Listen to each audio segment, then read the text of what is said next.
En prélude à l'élection présidentielle 2020, la Communauté des États de l'Afrique de l'Ouest, CEDEAO, a déployé des experts pour auditer le fichier électoral.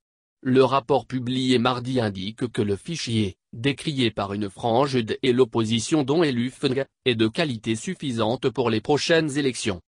Le principal parti des oppositions s'est dit déçu du travail effectué par les experts de la CEDEAO.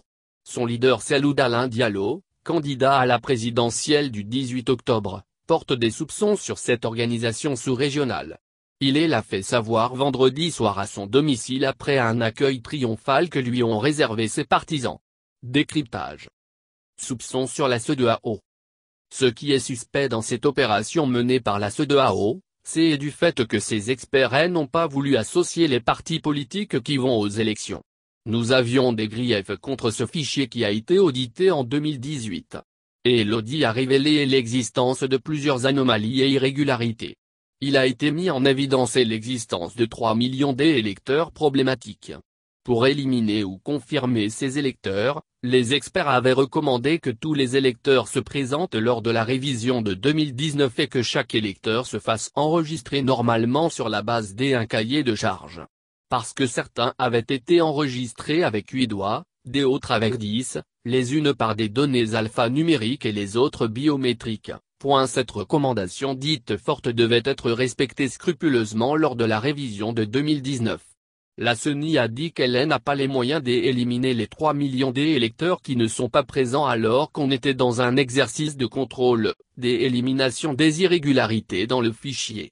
C'est ainsi qu'on a sorti 3 800 000 électeurs. La seule liste affichée après la révision de 2019. C'est celle de 8 300 000 que l'opposition politique avait dénoncée. Ce fichier donnait à la Guinée un corps électoral qui représentait 68% de la population alors que dans toute la sous-région, c'est aux environs de 40%. Le taux le plus élevé, c'est 41% au Sénégal. L'opposition a dit qu'avec ce fichier, elle ne va pas aux élections législatives. Le pouvoir arrogeant a dit que c'est à prendre ou à laisser. On a protesté pour que le fichier soit assaini. Ils se sont engagés dans le processus sans nous. La CENI a procédé à des éliminations des doublons et des fictifs et tombe 700 000 électeurs. Ils ont dit qu'ils ont procédé à l'assainissement du fichier. Les réserves de la communauté internationale. l'OF qui avait déployé une expertise pour assister la CENI, a dit que ce n'est pas juste, il reste de 450 000 électeurs problématiques. Ils ont dit qu'ils ne peuvent pas accompagner la Guinée avec ce problème. Ils ont pondu un rapport mettant en cause complètement le fichier. Alpha Condé va chercher des autres experts, sous couvert de la CEDEAO. Finalement, ils n'ont pas accepté de jouer le jeu. Alpha Condé apparaît à la télévision, comme c'est lui la CENI, pour dire, j'y enlève les 500 000, je reporte les élections de 3 semaines, mais l'opposition ne prendra plus part aux élections. Souvent, on dit que l'opposition a boycotté les élections. Non, nous avons été exclus alors qu'on nous a raison. Il y a eu des opérations ad hoc dont les conditions d'exécution ne sont pas claires pour nous. Alpha Condé a dit qu'il enlève les 2 millions, mais est-ce que ce sont les problématiques qu'on a sorties? Fichier géré à la présidence. Le fichier est géré à la présidentielle. C'est ce que beaucoup ne savent pas. Safa Tounkara est directeur adjoint du fichier électoral. Mais il n'a jamais pu accéder au fichier. Lorsque Kebé, ancien président de la CENI, avait une fois donné une note de service. Celui qui gère le fichier et qui dépend d'Alpha Condé a appelé pour lui dire que Kebé est en train d'introduire l'opposition dans le fichier. Automatiquement, il a été appelé pour annuler la note de service. l'OF, et l'Union européenne et les Nations unies écartées.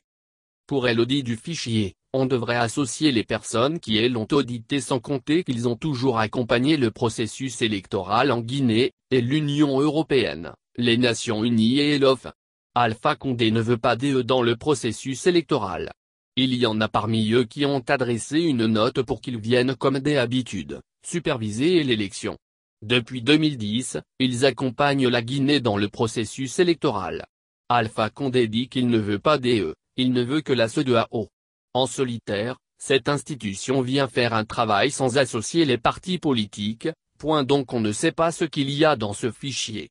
Mais aujourd'hui, on est sûr d'une chose, quel que soit le fichier électoral, si ce sont les Guinéens qui votent, Alpha Condé ne peut pas gagner une élection. En Haute-Guinée, son fief traditionnel dont il considère l'électorat comme captif, les gens veulent le changement, surtout la jeunesse. C'est dommage que notre démocratie soit dans cet état, elle ne fait que reculer depuis que ce prétendu professeur de droit arrive au pouvoir. Il s'en fout des lois de la République, de la démocratie, du choix des Guinéens. Ce qui l'importe, ce n'est pas le vote, ce sont ceux qui comptent le vote. Il contrôle ces gens, mais le peuple de Guinée ne se laissera plus faire.